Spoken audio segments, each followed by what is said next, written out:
Okay, so Kaseya, you fairly recently published your 2024 MSP Benchmark Report.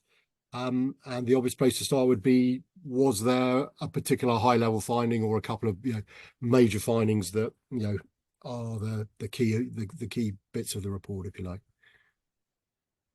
Yeah, thanks, Philip. There are, and it's a really interesting report because it's been done over a period of time, a few years here. So we see also the trends that come out of it. Um, but two things that seem to stand out in this report in particular, for challenges at least, would be one would be business growth. So we see a lot of MSPs responding to areas of how can they better grow their business, what are the things they can do to accelerate that. And then the second part of it, I think the bigger takeaway is as well as IT challenges that come along with this, and they may be related to the growth, and they may be completely independent of that. So, for example, cybersecurity was called out. 78%, I think, of respondents said that was their number one IT challenge. So when you look at that in terms of cybersecurity, but also things like efficiencies, integration, automation, I think all of those play into the into the IT growth discussion and those challenges. Um, but I think if you boil it down, it's business growth and again those IT challenges of automation and integration. Okay, yeah, and I think you said their cybersecurity is still pretty much front and center. I mean, maybe that's not surprising, but I believe you found that if anything, it's going to become even more. But one might assume that it's quite mature and therefore everyone is done what they need to. But it's a constantly moving target, and it appears that it is going to be at least as important, if not more important, moving forward. Is that right? Absolutely, and it is without question a moving target. I think related to that is the challenge of security maturity. So I talk to a lot of partners, and it's funny or interesting at least to see how partners even struggle with their clients to talk about security from a maturity standpoint. So, for example, some partners will say their clients question why do they even need antivirus, right? Something that we would all take for, as a foundational technology. Of course, you need antivirus. Why would you even question that? But as they move up that security stack, then it's things like, well, why do I need EDR or why do I need MDR or managed SOC services, right? So we're seeing a lot of partners deal with educating their clients on how to grow their security maturity, how to grow that acumen, how to be better prepared for that very reason, because the bad guys don't stop, right? They continue to innovate. You look at the growth of ransomware, they target specifically small and medium-sized businesses because they tend not to have the security maturity that, say, an enterprise would have.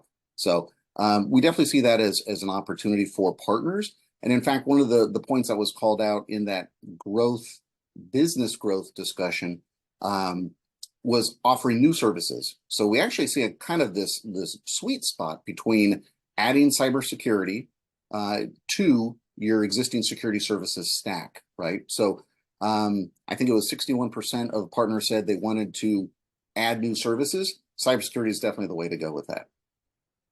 And I suspect end users definitely don't understand all the nuances of all the different solutions out there. Did you uncover in the survey, or just anecdotally, do you think MSPs themselves fully understand all the different options and how to help someone build a comprehensive but not too unwieldy, if you like, end-to-end security solution? Or is there still a bit of education needed as to what are the crucial parts of a good solution?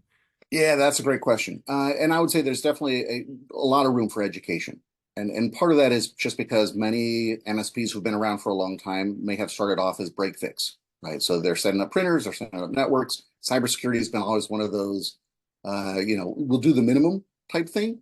But as security has matured and grown over the years, we're seeing much more advanced capabilities coming into play. And that often requires hiring techs who have a security background.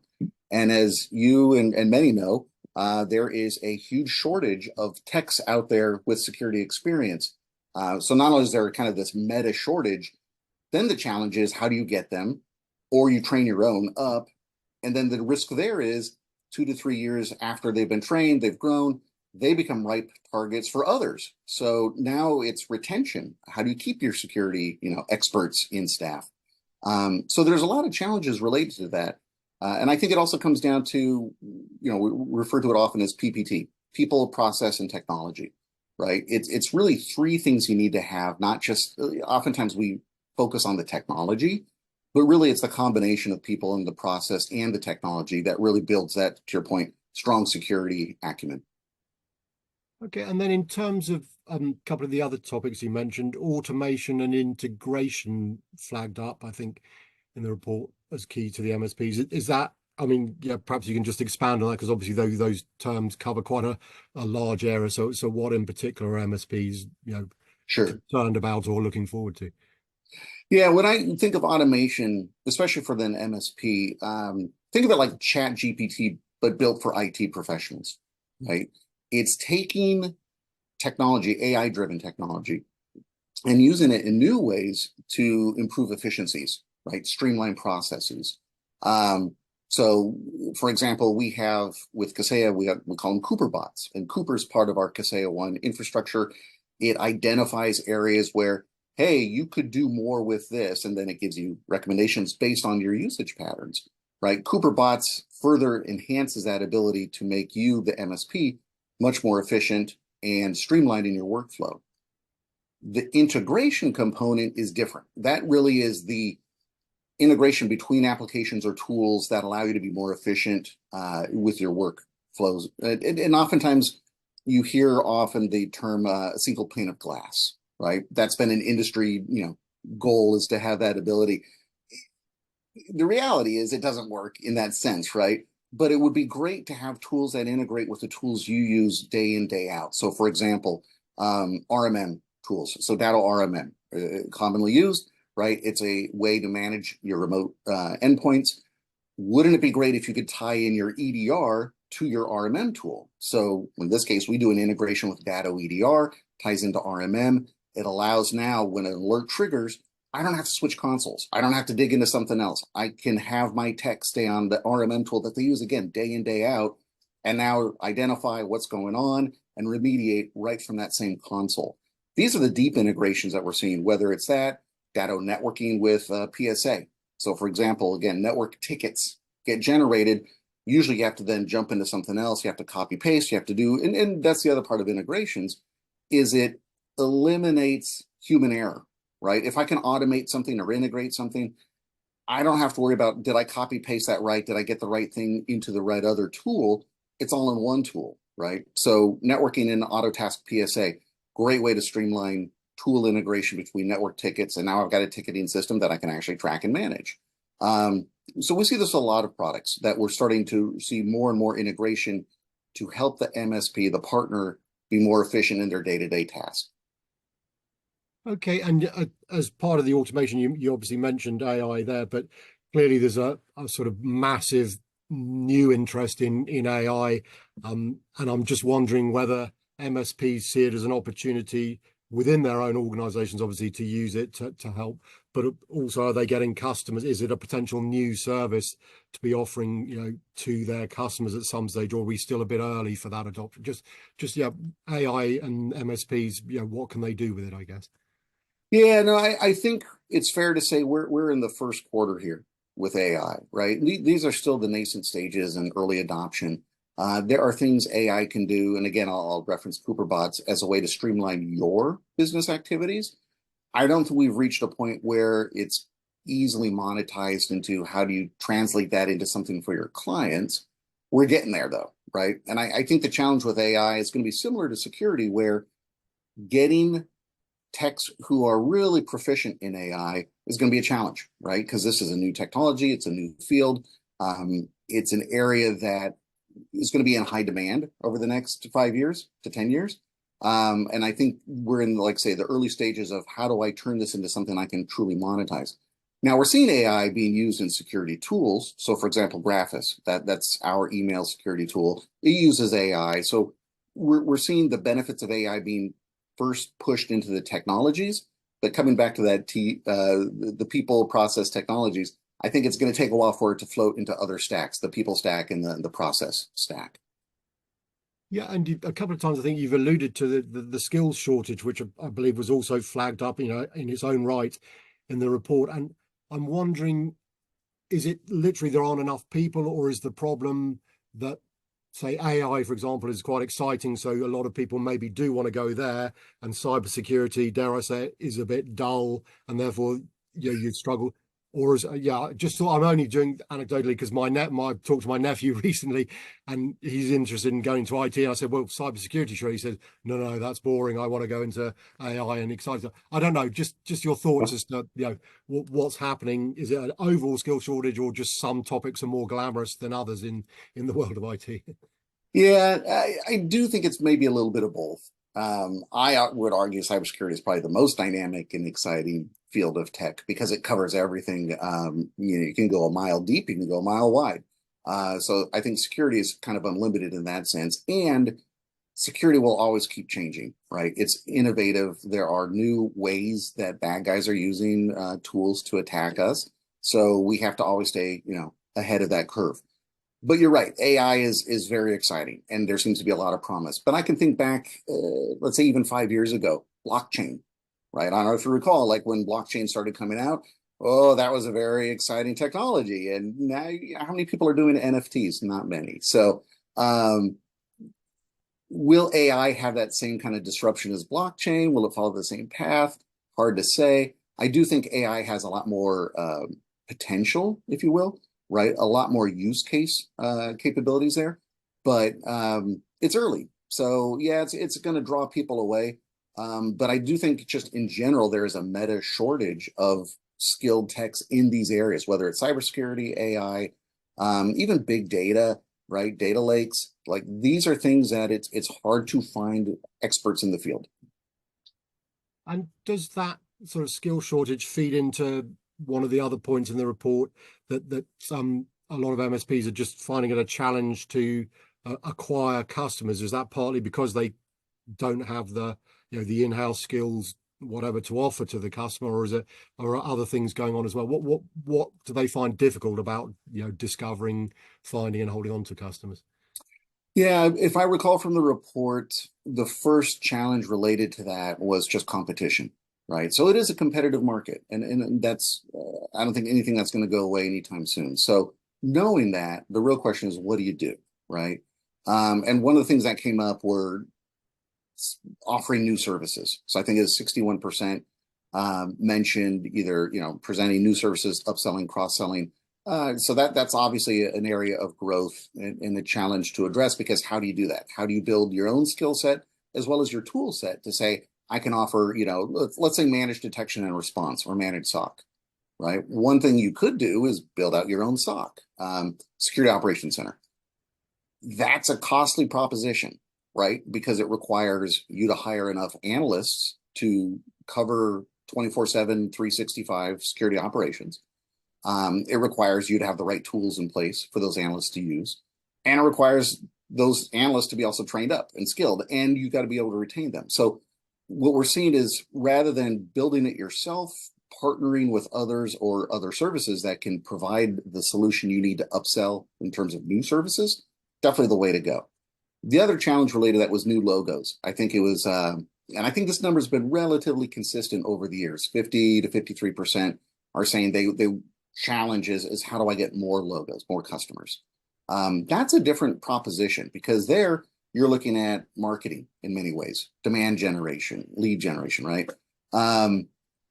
MSPs are historically known to be IT experts, right? Not marketing experts. So how do you build a sales and marketing structure, or part of your organization, when most of your organization is really geared and revolves around information technology?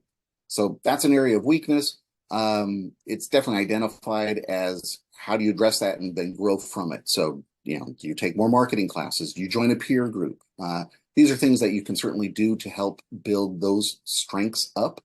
So that's the way I see it, is kind of, there's the upsell, cross-sell with new services, and then just being better at marketing.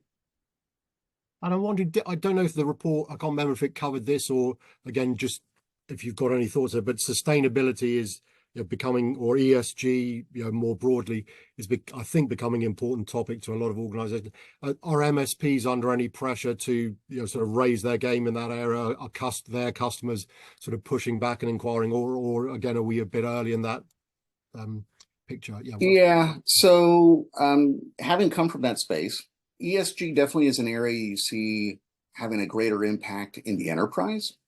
That being said, we've also seen over the years things that start in the enterprise tend to trickle down, right? So what's in the enterprise today tends to come down to mid-market and then SMB space, say 5 to 10 years later. So I wouldn't say no to ESG at this point, but rather I think it may be more fruitful for a partner to look at things like GRC, right? Which is kind of the foundation to ESG.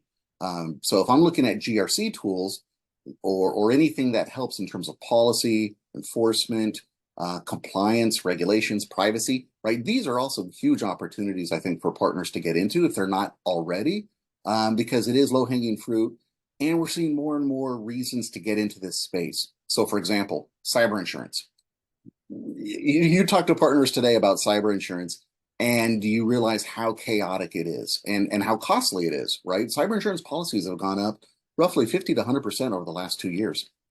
So when you look at these cyber insurance policies, and they vary from underwriter to underwriter, they often will bring up, well, do you have EDR? Do you have these things, right? So they'll go into the tech stack, but then they'll also ask, well, what cybersecurity framework do you follow? And then you've got to show documentation of that, evidence of compliance. So do you have things like, are you using NIST, COBIT, ISO? There's roughly 24 different major cybersecurity frameworks out there. It's not enough just to say, checkbox, I have that framework in place, but cyber insurance underwriters want to see, well, what's the documentation behind that? So we're seeing a greater demand for tools that help with the documentation, as well as, again, the whole GRC management process to say, here are the things we're following, here's what we're implementing, and here's the proof, the evidence of compliance, so that if you get audited, or what we're seeing also as well, demand for SOC 2 compliance, right? Businesses, because of third-party risk, want to know that the partners they're working with are SOC 2 compliant. Usually that's managed by a CPA to do the SOC 2 compliance regulation part, but there's a lot of prep work that needs to get done. That's a huge opportunity for partners, MSPs, to get involved with.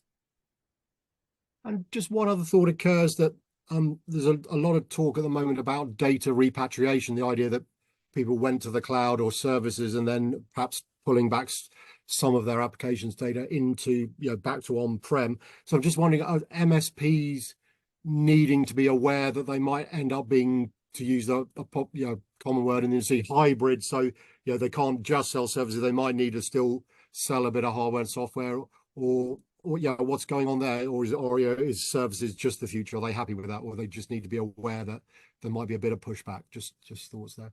Yeah, I think it's fair to say in our industry, it's somewhat like a pendulum, right? Things swing. So there was a period a few years ago where everything had to move to the cloud, and there were benefits to doing so. A lot of benefits, cost, efficiencies, etc. But that pendulum has swung, and what many have realized, it's still worth having some things on premise, right? And not everything can go to the cloud, especially if you're dealing with remote and hybrid workers. Do I need to, for example, backhaul their traffic to the corporate site if half of what they're accessing is cloud-based? Probably not. So we're seeing a lot of change in that space and kind of the ripple effects of that. So to your point, it is a hybrid world, whether we're talking IT and workloads being moved to the cloud, but some staying on-prem, but also it's a hybrid world with workers. Some are on-prem, some are elsewhere. And you need to have solutions to address both of those kind of trends there. Okay, and maybe just in finishing, does the report come to any conclusion, or from what you've seen of the answers, the MSPs, do they seem to be are they happy that they're doing a good job for their customers, although perhaps acknowledging they can do more, or are a lot of them frustrated that they don't think they're getting as much traction as they would want to be? No, there's definitely sentiment that shows an optimistic perspective. A lot of partners are reporting that they are optimistic about where things are going. They see a lot of opportunity. They admit there are challenges, but in moving their business forward, many, like I say, report that they are very optimistic about where the industry is going as a whole. So I would take that as a good bellwether sign. We've seen this in the past as well. This last year we've seen tremendous growth in the market. So There's nothing to indicate, I should rephrase, there's not a pessimistic kind of statement there that you could pull out and say, oh, this is doom and gloom. If anything, it's if we solve these problems, automation, integration, growing the business will grow.